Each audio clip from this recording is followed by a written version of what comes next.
regular season, can't really tell you much. Here's what happened. Pacers won 3 out of the 4 games. Now, let me say, I say that, and both of the meaningful games, so the ones in January, were DeAndre Hunter. Both games in April, Mobley, Mitchell, and Garland didn't play. Halliburton didn't play in the January 14th game. So the Pacers won 3 of 4.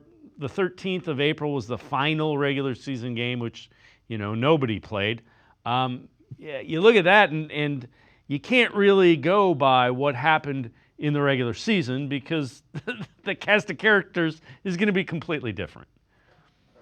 I think, yeah, the cast of characters is going to be different, but I think you understand what kind of type of basketball that the Indiana Pacers play, right? Pace, space, get at you. It's not going to be a highly defensive series unless the Cavs are able to get out to a big lead, and then they can focus in on that end of the floor. But obviously, to do that, they have to be able to not only match the Indiana Pacers offense, but they have to exceed it. And there's not a lot of teams in the NBA that have been able to do that over the last couple of seasons. The Cavs are one of them. So that's why, again, this is going to be fireworks.